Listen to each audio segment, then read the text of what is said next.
Salam, hər vaxtınız xeyir olsun. Bu günləri sizinlə ABC Akademiyanın yeni sınaq toplusundan 7-ci sınağın sualları ilə tanış olacağıq. Başlayaq ilk sualdan.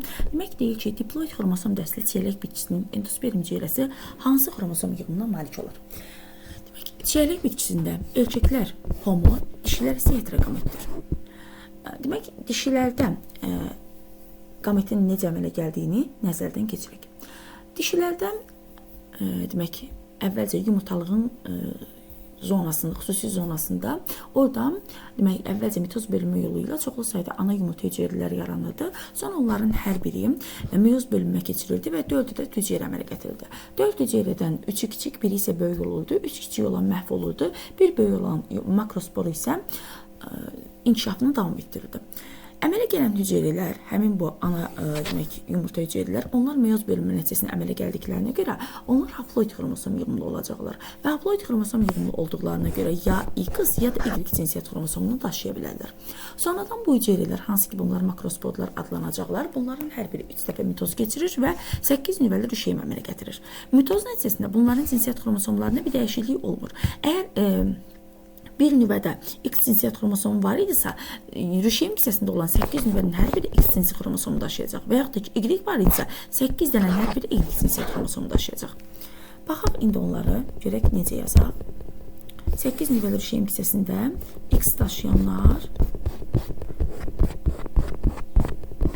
bunlardan deməli, hər dəfə, daha doğrusu, hər qütbdən biri mərkəzi gələrək birləşirdi və mərkəzi hüceyrəni əmələ gətirildi. Mərkəzi hüceyrə 2X olacaq. Və yaxud da ki, Y daşıyan üçün yazaq. Əgər hər qütbdən 4 ədəd Y yazsaq, sonra yaza bilərik ki, bunlardan X-i mərkəzə gələrək birləşdi. Mərkəzə gələrək birləşdi və mərkəzi hüceyrəni əmələ gətirdi ki, onda xromosom yığımı Y-dir. Demişdik ki, erkəklər homogametdir. Erkəklər homogamet olduqlarına görə onlar sadəcə X cinsi xromosomlarını daşıya bilər. Onların spermisi daha doğrusu. Onların spermisi X cinsiyyət xromosomu daşıdığına görə maylanma nəticəsində görək nə yaranır? Maylanma nəticəsində yaranan hüceyrələrdə X, Y və yaxud X cinsiyyət xromosomlu endosperm əmələ gələ bilər. O zaman demək, testimizə baxsaq, bu hansı cavabda verilmişdir? 1-1-də var, bir də 3-də var. 1-3 A bəndi demək uyğun cavabdır. İkinci suala baxaq. 2 diheterozigot boz adadovşanları çarpazlaşdırılmışdır. 2 diheterozigot boz adadovşanları. Yalnız bir əlamətə görə heterozigot olan boz adadovşanları yaşama qabiliyyətinə malik olmazlarsa, alınan fərdlərin fenotip nisbəti neçə olur? 2 heterozigot boz adadovşan. Əvvəlcə həmin boz adadovşanlarının genotipini yazaq. Hər ikisinin genotipi bu şəkildə olacaq. Və bunlardan alınan gametləri yazsaq biz, görək hansı gametlər alına bilər. Demək, bunu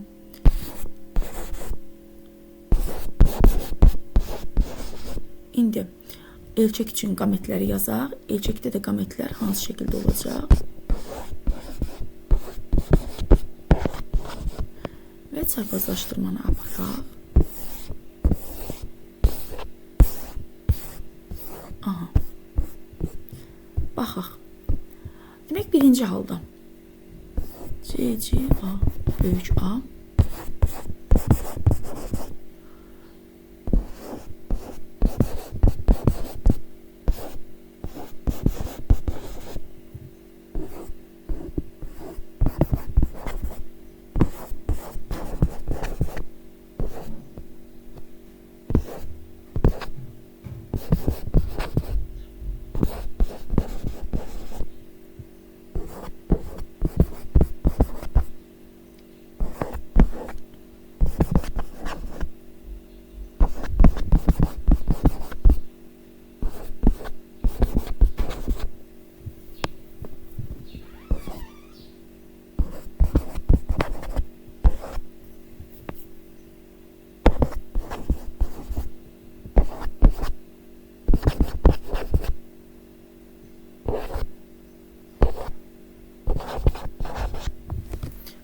Baxaq, burada dedi ki, bir əlamətə görə homozigot olan, daha doğrusu bir əlamətə görə heterozigot olan boz ada dovşanları yaşama qabiliyyətlərinə malik deyilir. Bir əlamətə görə heterozigot olan boz ada dovşanları hansılardır? Baxın, biri bu, məhv oldu. Sonra biri bu, məhv oldu. Biri bu, biri isə bu. Bu dördü məhv oldu. Deməli, boz ada dovşanlarının dördü məhv olubsa, demək, alınan fenotipi bizdən soruşur. Qalan neçə dənə fenotip olacaq burada? Əvvəlcə bozları gəlin yazaq. Bozlar hansılar olsun?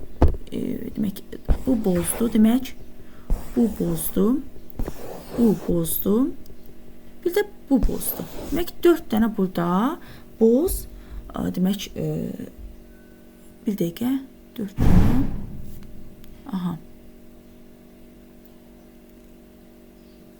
Hə, bir də bu. 5 dənə. 5 dənə boz dovşan var. Və həmçinin burada, demək, digər rəngləri də biz müəyyənləşdirsək. Demək, bu qara, bu qara, bir də bu qara.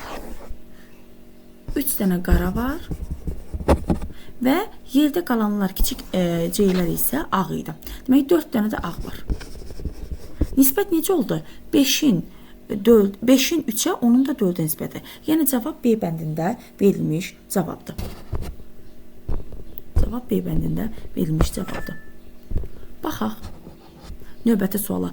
Yaşıl yarpağın neçə qrup toxumasında fotosintez prosesi gedir? Yaşıl yarpaqda fotosintez hansı hissələrdə gedir? Sütunvari toxumada, süngərvari toxumada, bir də qapayıcı hüceyrələrdə. Yəni, əsas toxuma qrupunda, bir də, demək, gedir örtük toxuması qrupunda. Yəni, iç toxuma qrupunda. 2-də cavab, yəni 3-də cavab A bəndi olacaq. Toxuma növü demir, toxuma qrupu deyir. Sonra,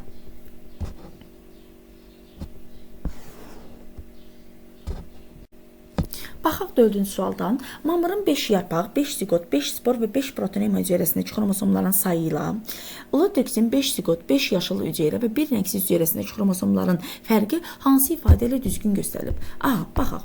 Mamırın 5 yarpaq hüceyrəsi. Mamırda ümumiyyətlə yetkin fərd, gametofit nəsil spordan inkişaf edir. Spordan inkişaf etdiyinə görə və onların da sporları meyoz yolla əmələ gəldiyinə görə yetkin fərdin hüceyrələri, onlar, yəni gametofit nəslin hüceyrələri haploid xromosom yığımlı olacaq. Və 5 yarpaq verirsə, 5 yarpağın hər biri haploid xromosom yığımlı olduğuna görə 5-in götürürük. Və yaxud da ki, indi 5 sporu götürək. Sporlar meyoz yolla əmələ gəlirlər və onlar haploid xromosom yığımlıdır. 5 spor 5-in və 5 proteinema. Sporun düzəlməsindən əmələ gəlir proteinemada və o da təbii ki 5-in olacaq. Amma zigot maylanmada da əmələ gəlir. Maylanmadan bir erkək və bir dişi gamet birləşir. Yəni, N, 2N bir zigotun xromosom yığımı olur. 5 zigot dediyinə görə 5 2N'in 10N olacaq. Yəni, toplamda hüceyrələrin xromosom yığımı 25 N'ə bərabər olacaq. N 25 N'ə bərabərdir. Burada bu N ilə bu N'i qarışdırmayın. Bu xromosomun sayı olan, demək, N'dir. Bu isə xromosom yığımını göstərən N'dir. Fərqli, yəni, əlamətləri bildirirlər burada. Sonra bir də baxaq nəyə? Burada Ulotrixin demək, xromosom yığımına baxaq. Ulotrixin 5 zigotu. Zigot maylanmadan əmələ gəlib. Yenə də 2N olacaq. 5 zigot, hər biri də 2N, deməli 10N. 5 yaşıl hüceyrə. Yaşıl hüceyrə lamnariyanın yetkin fərdində olur, yəni özündə olur. Lamnariyanın yetkin fərdləri, onlar N xromosom yığımlı hüceyrələrdən inkişaf edirlər və ona görə də onlar 5N olacaq hər biri. Və bir rəngsiz hüceyrə. Rəngsiz hüceyrənin daxili mühtəviyyatı ümumiyyətlə yoxdur, nüvəsi yoxdur. Nüvəsi olmadığına görə biz orada xromosomlar da hesablanırıq və ümumiyyətlə xromosomların sayı orada 0-a bərabər olur. Demək, lamnariyada verilən hüceyrələrin yığımı da ümumilikdə 10N oldu. Yox, 15N daha doğrusu, 15N oldu. Yəni, M-in qiyməti də 15N-ə bərabərdir. İndi bizə nə lazımdır? N və M-in fərqini soruşur. 25N N-in qiyməti idi, M isə 15N idi. Yəni, bunların fərqi 10N olacaq. Görək, hansı cavabda 10N verib bizə və yaxud da ki, 10 verib bizə. Baxaq, verilən bəndə. 3N çıxma 4N. N-in qiyməti 25 idi. 3N 75N olacaq. 4N. M-in də qiyməti 15-dir. 4, 15, 4 ədəd, yəni 15N, bu deyilir 60. Toplamda Buradan 15-in çıxır cavab. 15-dən də 5-ə çıxanda, indi burada biz xromosom yığımın ümumilikdə, yəni nəzər almalıyıq da burada. Burada 15-dən 5-ə çıxanda, yəni 10 qalır. Cavab burada 10 götürə bilərik. Yəni A bəndi burada uyğun cavab olacaq. Sonra baxaq 5-ci suala. Heyvanların əksəriyyəti deyərkən həşəratlar nəzərdə tutulur. Yəni həşəratlar heyvanlar içərisində 70%, 75%-dən daha çox, 70-75%-dən daha çox deməli heyvanların əsas hissəsini əhatə edirlər.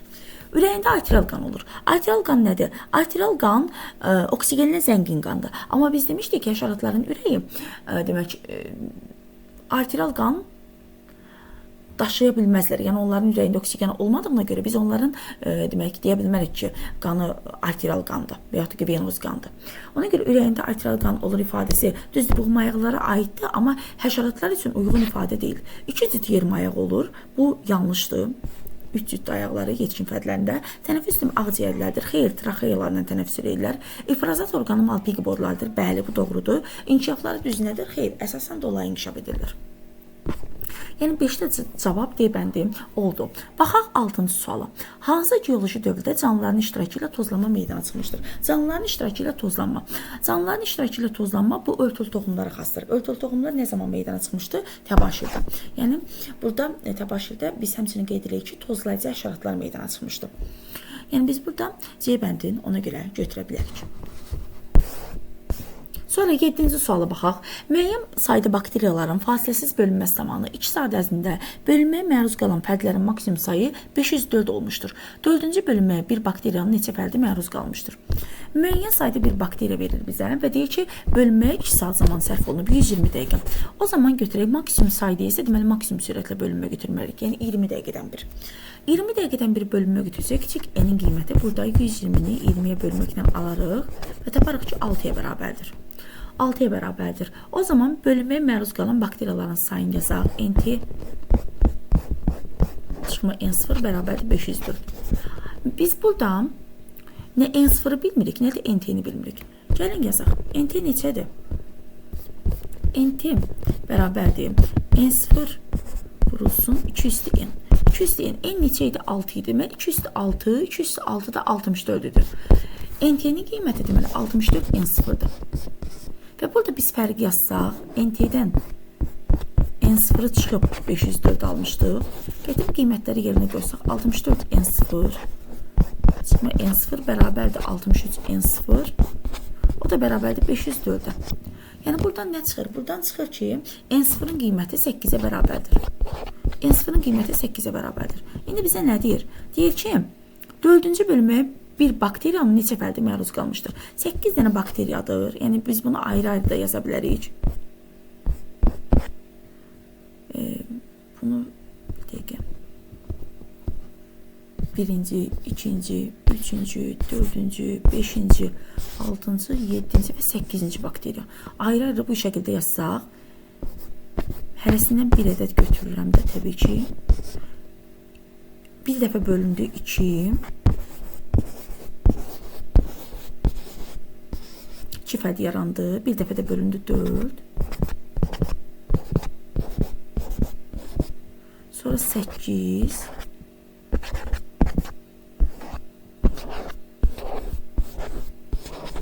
Demək bu neçənci bölünmə oldu? 1-ci bölünmə, 2-ci bölünmə, 3-cü bölünmə, növbəti bölünmədə 4-cü bölünmə olacaq. 4-cü bölünməyə deməli birinin neçə fərdi məruz qaldı? 4-cü bölünməyə belə çıxır ki, bunlardan birinin 8 fərdi məruz qaldı. Birinin 8 fərdi. Yəni 8 fərd bölünəcək 16 deməli fərd əmələ gətirəcək. Bunu bu şəkildə də tapa bilərik və yaxud da ki, belə tapa bilərik. Demək 8 hüceyrə bölünmüşdü 16 32 birinci bölünmə, ikinci bölünmə, üçüncü bölünmə 64 və dördüncü bölünmə bu bölünmədir. 8-in toplam 64 fərdi məruz qalıbsa, deməli birinin neçə fərdi məruz qalıb 64-ü 8-ə bölməklə həmin 8-i ala bilərəm. Bu yolla da hesablaya bilərəm. Bu daha qısa yoldur. Sonra Baxaq 8-ci suala. Hansı orqanizmlərdə kimyəvi həzmin təkamül canlı orqanizmlərdə kimyəvi həzmin təkamül ardıcıllığı necədir? Təbii ki, demək birinci hüceyrə daxili həzm olacaq. Hüceyrə daxili həzm, sonra hüceyrə xarici həzm olacaq, sonra isə membran həzmi olacaq. Yəni 1, 3, 2 cavab D bəndində verilmişdir. 8-də cavab D bəndi olacaq. Baxaq növbəti 9-cu suala. Qalça bağırsaq, acı 12 barmaq bağırsaq. Bağırsaqların ardıcıllığını yazaq. Deməli, nazik bağırsaqda 3 şöbə var idi. Hansıydı? 12 barmaq, acı, qalça.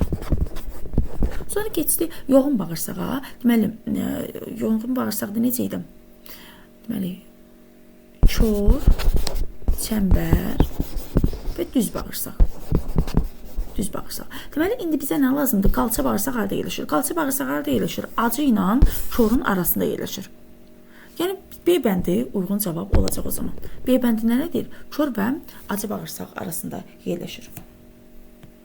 Sonra baxaq. Demək, 9-da cavab B bəndi oldu. Sonra baxaq 10-cu suala.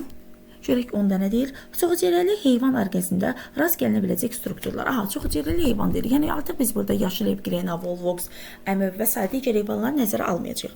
Deyir ki, rast gəlinə bilər. İri vakuol hüceyrə divarı. Bu, yəni çoxhüceyrəli heyvan orqanizmində olmayacaq. Leykoplast olmayacaq, xromoplast olmayacaq, yalançayaq olmayacaq. Bir dəqiqə, yalançayaq üzr istəyirəm, olacaq. Çünki məsəl üçün leykositlərdə olacaq. Demək ki, sonuncunu düzəldək buradan. Sonuncu yalançayaq olacaq, miofibril əzələsində olacaq, hüceyrə divarı olmayacaq. Yəni cavab burada sadəcə D bəndində verilmişdir. Yalançayaq leykositlərdə, miofibril isə əzəlilərdə. Onda cavab D bəndi olur. Baxaq 11-ci suala. Verilən ifadələri hansı canlıya aid etmək olar? İkinci siqnal sisteminə malikdir. Yəni nitqi var. Qarşısı gövsü olub, insan cinsinə aiddir, çənaltı çıxıntısı olub. Söhbət burada Neandertaldan gedir. Yəni ikinci siqnal sistemi çənaltı çıxıntısı düzdür. Bu Neandertalda da var, Kramanyonda da var. Amma qarşısı göz Neandertallara xasdır. Ona görə də cavab Neandertal götürəcək. Baxaq növbəti suala. 12-ci sualda. Soxulcanın neçə növ orqanında azalma prosesi gedir? Neçə növ orqanında? Azalma nədir? Meyozdur. Meyoz hansı orqanlarda gedir? Cinsiyyət orqanında. Soxulcanda da demək toxumluq da var idi, yumurtalıq da var idi. Ona görə onun 2 növ orqanında gedir. Əgər desəydi neçə ədəd orqanında biz 6 götürəcəyik. Çünki toxumluqlar 2 cüt idi, yumurtalıqlar isə 2 ədəd idi. Yəni 6 götürəcək. Amma növ dediyinə görə 2 növ götürürük. Sonra 12-ci suala baxaq. İnkişaf dövrünə görə helmintlər bölünür. Geohelmintlər. Geohelmintlər nə idi? Onların deməli aralıq sahibləri yox idi və inkişafının müəyyən hissəsinə onlar torpağı da keçirə bilirdilər. Məsələn, askarit kimi. Yəni burada da baxaq cavabların içərisində demək nə verib burada? Askarit verib deyil birincidə. Digərlərinə baxaq, qaracə sürücüsü, uşaq biz quyruğu yox, exnikok yox, qaracə sürücüsü yox. Görək indi digər ardıcılıq uyğundurmu? Biohelmint öküz soliteri uyğundur. Əlaqə elementi, bəli, uşaq biz quyruğu əlaqə təmas elementidir. Bu da uyğundur. Ona görə elə cavab A bəndi olacaq. Sonra 14-cü sual. İnsanın sidik ifrazat sisteminə aid orqanlardan neçəsi 2 əsas bədən boşluğunda yerləşir? Sidik ifrazat sisteminə aid olan orqanlar hansı orqanlar idi? Böyrəklər idi, sidik axarları idi, sidik hissəsi idi, sidik kanalı idi. Böyrəklər harda yerləşirdi? Qarın boşluğunda. Sidik axarları isə böyrəklərdən alırdı sidiyi və gətirirdi çanaq boşluğunda yerləşən sidik hissəsinə. Demək, böyrəklərdən qarın boşluğundan alırdı və gətirirdi çanaq boşluğunda yerləşən sidik hissəsinə. Sidik hissəsi, sidik kanalı, bunlar çanaq boşluğunda olurdular. Demək, hansı orqanlardan söhbət getdi? Sidik axarlarından. Neçə ədəd idi? 2 ədəd.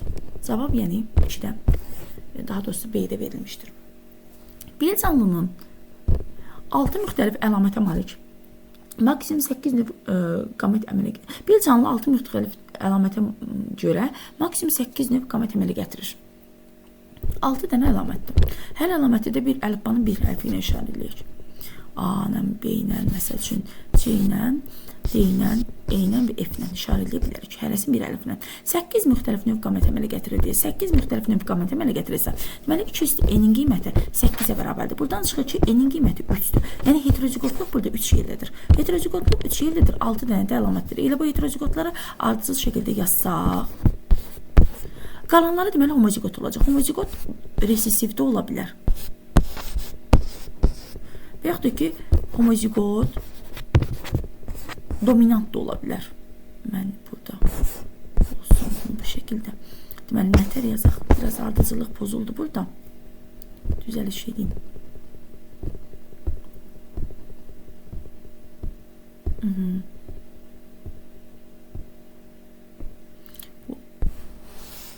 Ardıcılığı düzəldim buradan.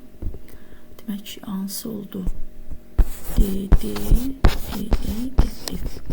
Resesiv və yaxud da ki, homozigot dominant. Aha. İndi bizə nə deyir? Minimum əmələ gələn qametlərin minimum neçə növü özündə resesiv əlamətə malik gen daşıyır? Aha. Neçə növü özündə resesiv əlamətə malik olan gen daşıyır? Baxaq. Bu halda olsa genotip, bu halda olsa genotip 8 növ qamet əmələ gətirildi. Bunlardan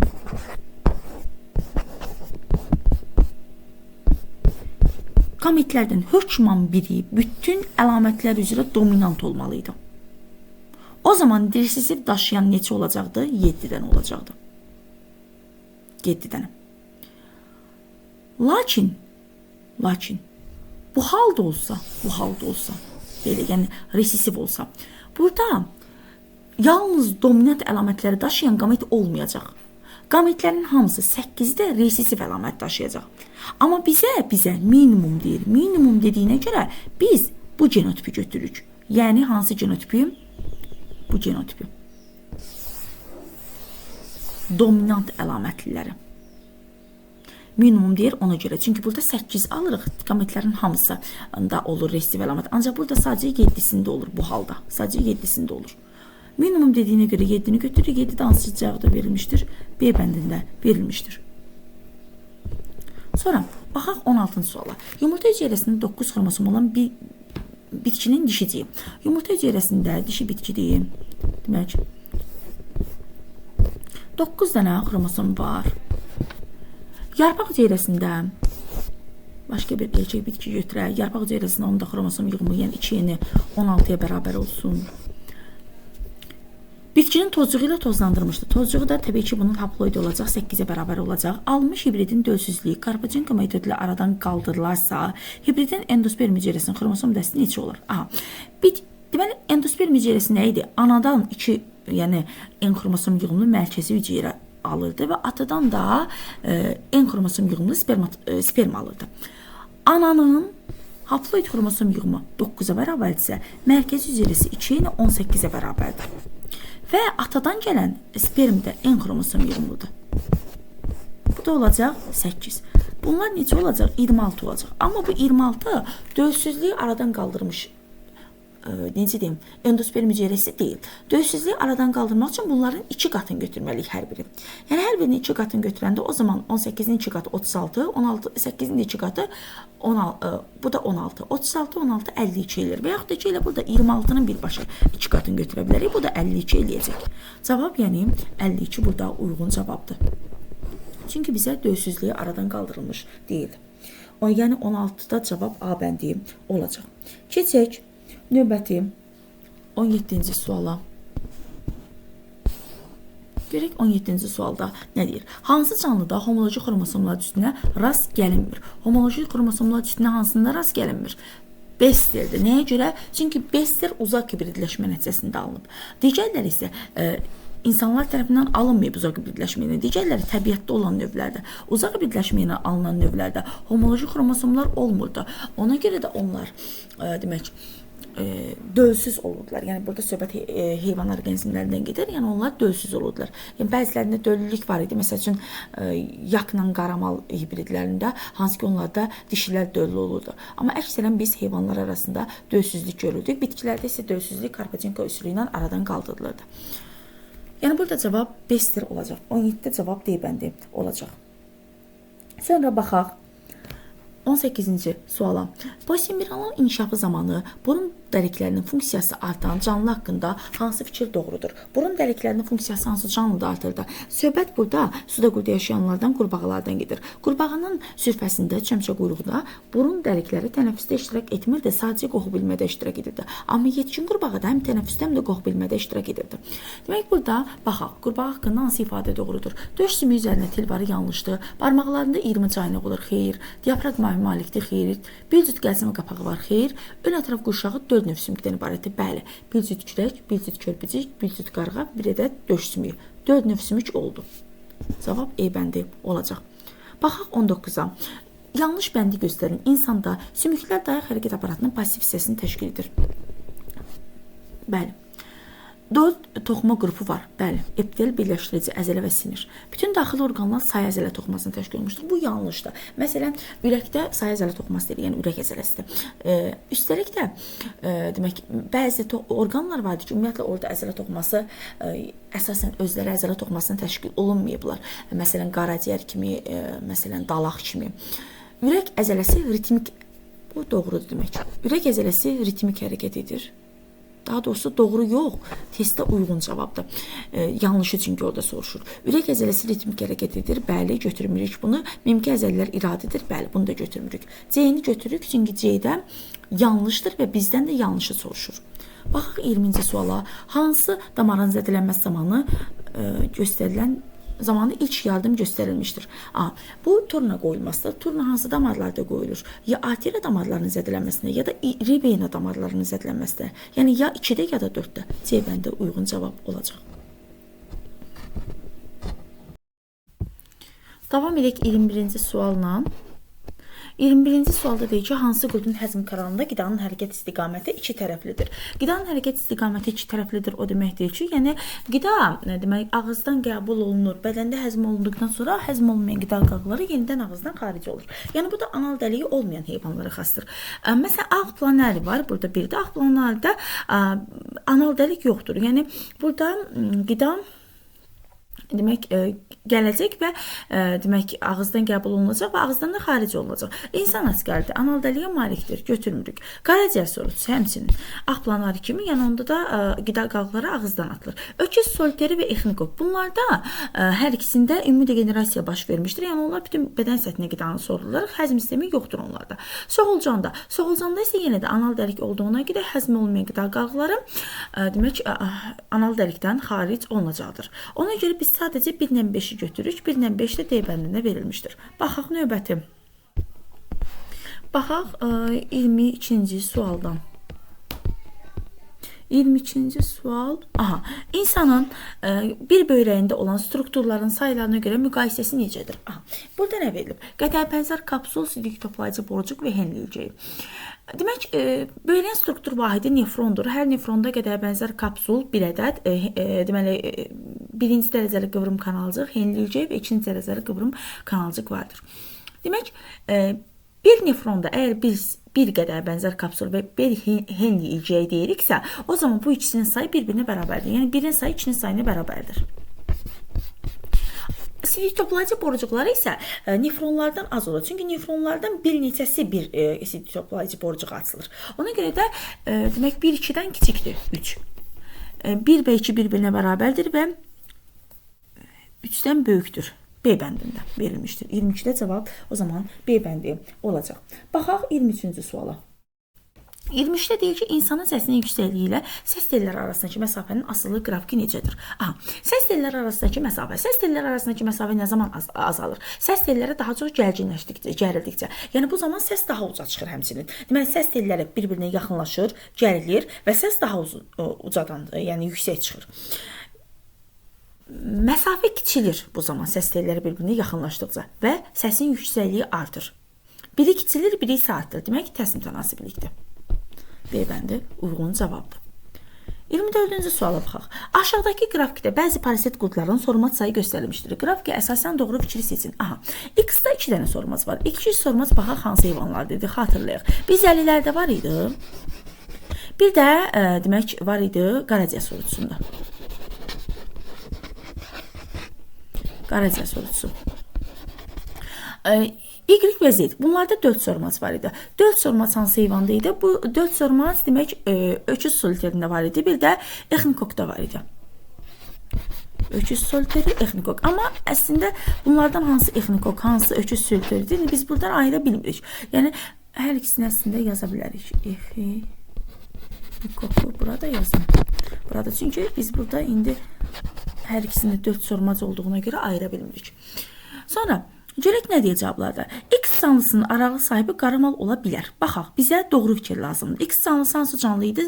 Bir zəli idi, bir də qaraciyər sorusu. İndi biz burada əsl parazitlər haqqında danışırıq və qaraciyər sorusunun burada əsas və aralıq sahibi var. Əsas sahibi demək insandır və demək ot yeyən məməli heyvanlardır.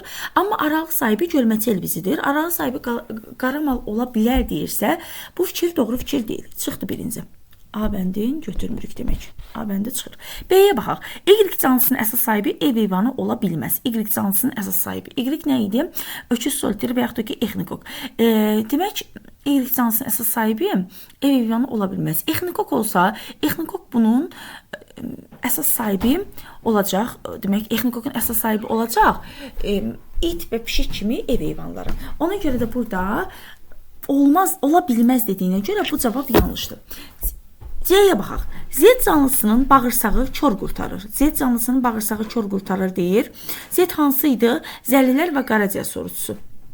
Yox, üzr istəyirəm. Z exnikok və öküz soliteridir. Bunlarda ümumiyyətlə həzm sistemi yox idi. Həm öküz soliterin, həm exnikokun hər ikisində.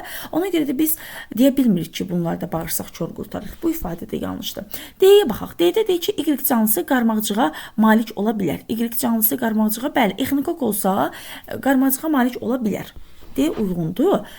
E-yə də baxaq. E-də deyir ki, X canlısı boğumlu bədənə malik ola bilməz. X canlısı zəli olsa, zəli olaraq, bəli, boğumlu bədənə malik ola bilər. Çünki zəli həlqəvi qurdlara aiddir. Həlqəvi qurdlarının bədəni boğumlardan təşkil olmuşdur. Ona görə burada elə qəti ola bilməz deyə bilmədiyimizə görə sadəcə burada D cavabı uyğun cavabdır. Baxaq.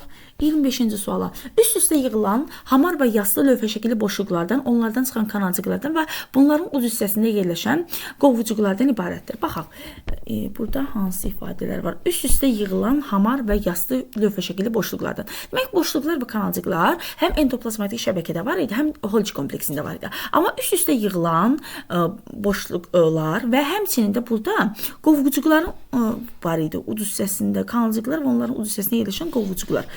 Qovucuqlar. Bunlar hansı orqanoiddə idi? Bunlar Golgi kompleksində idi.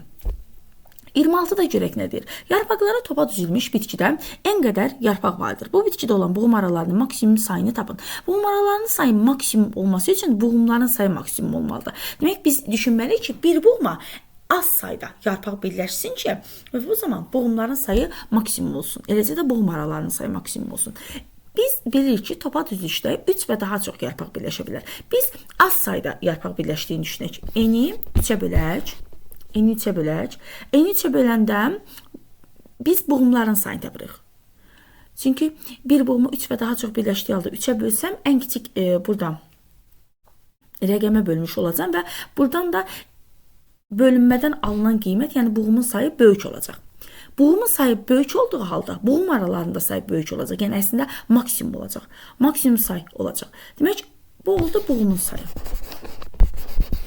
Və n bölmə 3 çıxma 1 yazdıqda isə burada da nə olur?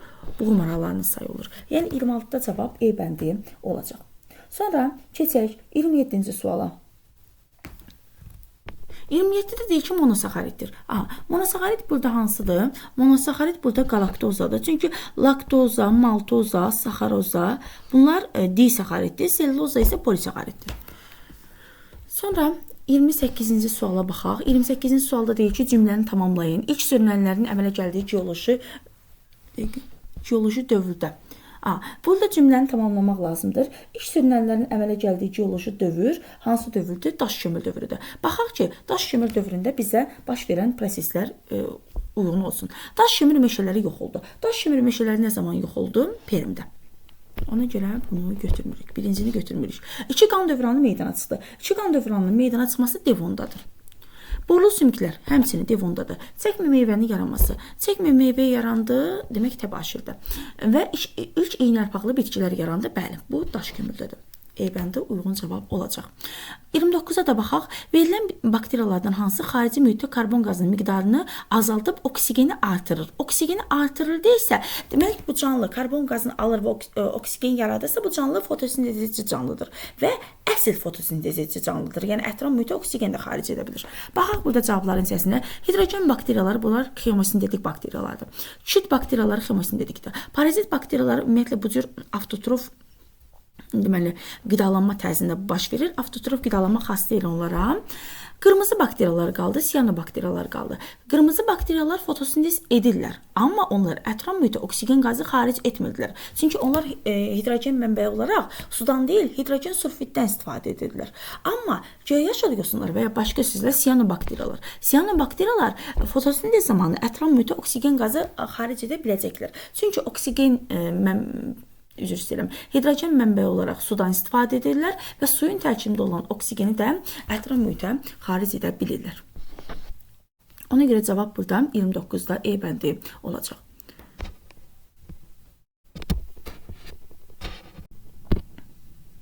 Aha, 30-cu sualla davam edək. Bizə deyir ki, cədvələ əsasının uyğunluğu müəyyən edin. Müxtəlif sümük növləri verilib. Sümük növlərindən biri uzun borlu sümüklərdir. Aha, uzun borlu sümüklər hansı sümüklərdir?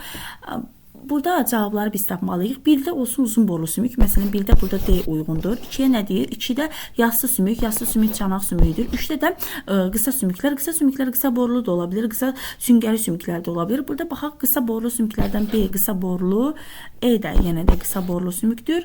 Və burada hansı qaldı? Burada qaldı bir dənə boyun fəqrəsi. Boyun fəqrəsi heç birinə aiddir, çünki o qarışıq sümükdür. Deməli, 1-ə D, 2-yə A, 3-ə də B, E. Və A bəndi uyğun cavabdır. 31-ə baxaq. 31-də deyir ki, endoderma mənşəlidir. Endoderma mənşəli orqanlar görək hansılardır. Demək, burada sidik hissəsinin epitelisi. Ümumiyyətlə, ifrazat sistemi orqanları mezoderma mənşəlidir. Amma demək, burada sidik hissəsinin epitelisi dediyinə görə bunu götürürük. Endoderma mənşəli. Əzəlilər mezoderma mənşəlidir. Derma mezoderma mənşəlidir. Duyğu reseptorları və gözün torlu qişası isə bu isə ektoderma mənşəlidir. Sonra 32-ci suala baxaq. 32-də deyir ki, meyvənin verilmiş hissələrində hansında ana bitkinin əlamətləri üstünlük təşkil edir. Baxaq. Demək, burada götürürük toxum qabığı. Bu yumurtacıq divarından əmələ gəlib. Bir də meyvə yanlığı. Bu da yumurtalıq divarından əmələ gəlib. Yumurtacıq divarı, yumurtalıq divarı bunlar anaya məxsusdur. Ümumiyyətlə, bu ikisinin yaranmasında ata bitki iştirak eləmir. Ona görə burada sırf ana bitkinin əlamətləri üstünlük təşkil edəcək. Və rüşeym hüceyrəsi, endosperm hüceyrəsi bu ikisi də verilib. Rüşeym hüceyrəsi ana haploid xromosom yığımlı hüceyrə ilə atanın haploid xromosom yığımlı hüceyrəsinin birləşməsinə yaranıb. Yəni burada əlamətlər 50-50 ola bilər. Amma endosperm hüceyrəsində içiyən demək anan əlamətidir. Yəni içiyən ana necə deyim? İçiyən xromosom yığımlı ana hüceyrəsi, daha doğrusu mərkəzi hüceyrə və N xromosom yığımlı da sperm hüceyrəsidir. Bunların birləşməsinə əmələ gəlir. Görünür ki, burada ananın əlamətləri üstünlük təşkil edəcək. Çünki mərkəzi hüceyrə 2 xromosom yığımlıdır. O zaman 2, 3, 4 cavabı uyğun cavabdır. Yəni 32-də cavab D bəndi olacaq.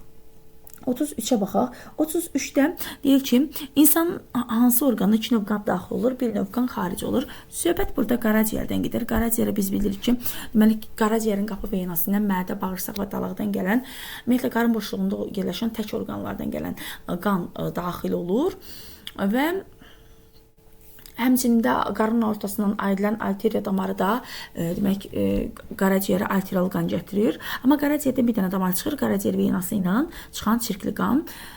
Sonra ürək var burada. Ürəyə 2 növ qan gəlir, 2 növ qan çıxır. Böyrək, dalaq və mədə isə bunların hər birisindən 1 növ qan daxil olur və 1 növ qan xaric olur. 34-cü suala baxaq. Ciftin hormon sintez etdiyi müddəti n ay qəbul etsək, onun ömrü hansı ifadə ilə göstərilə bilər? Cift 2-ci ayın axırında əmələ gəlir. Yəni ömrü 7 aydır. 7 ay.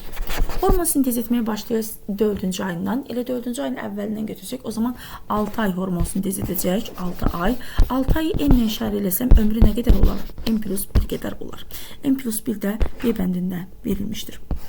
35-ə baxaq. Meyozu mitozdan fərqləndirən əsas əlamətlər bölünmənin hansı fazalarında özünü göstərir? Meyozla mitozun fərqi hardadır? Birinci profazada fərqlənirlər. Birinci profazada meyozda konjugasiya və crossover gedir. Mitozda isə bu getmir. Bir də birinci anafazda fərq vardır. Anafazda demək xromosomlar deməli iki xromatidli xromosomlar qütblərə çəkilir.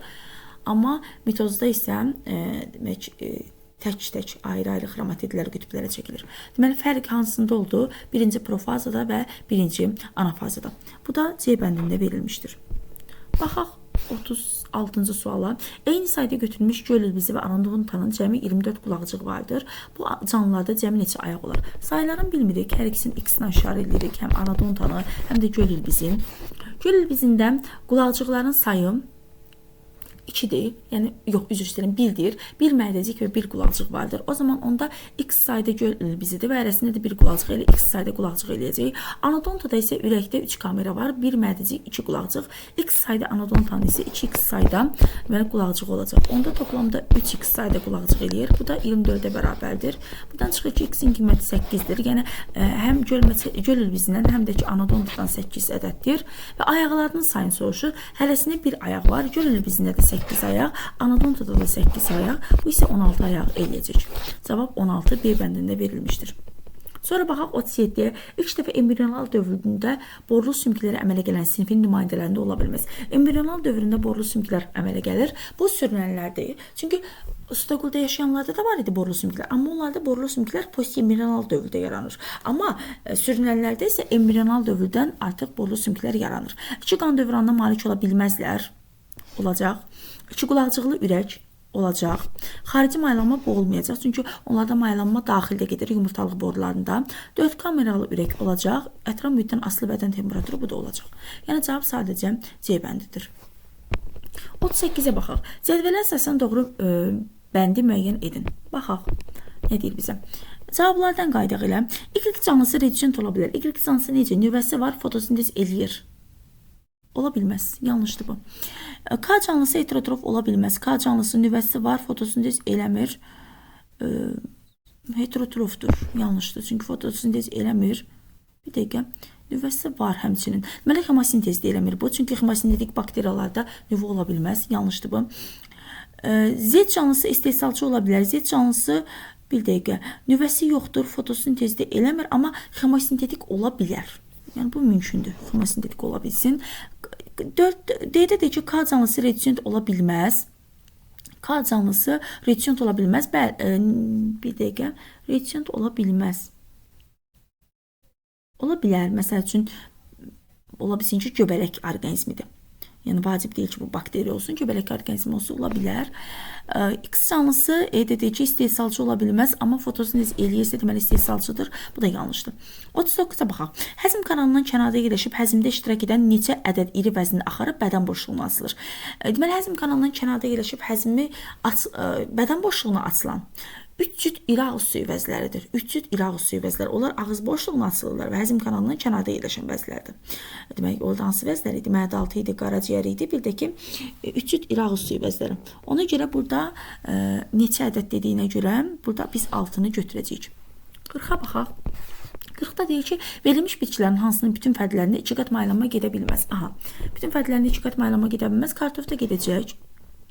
Qarğıdalda gedəcək. Çünki dişi deməli bir evli bitkidir də. Yəni bizə burada lazımdır ki, 2 evli bitki olsun. Elçək çiçəkləri malik olanlarda, yəni elçəciyə malik bitkilərdə 2 qat maylanma getməyəcək. Amma 2 evlinin dişi çiçəklərə malik olan fərdlərində 2 qat maylanma gedəcək. Söyüd 2 evlidir. Elçəkçikli çiçəklərə malik olan bitkidə, yəni sarı çiçəklərə malik olan bitkidə orada demək ki, 2 qat maylanma getməyəcək. Qovaqda həmçinin getməyəcək, quzu qulağında da elə. Demək burada hansı cavablar bizə uyğun oldu? Burada bizə uyğun oldu. Demək 3, 4 və 5. 3, 4, 5 bu da C bəndindən verilmişdir. 40-da cavab C bəndi olacaq. Burada bu suallar yekunlaşır. Ümid edirəm ki, izahlar hər biriniz üçün aydın olar. Videonu baxarkən bəyənərsiniz inşallah. Bəyənsəniz videonu bəyənmə tuşuna basmağı, kanala abunə olmağı unutmayın. Hər birinizə təşəkkür edirəm. Çox sağ olun.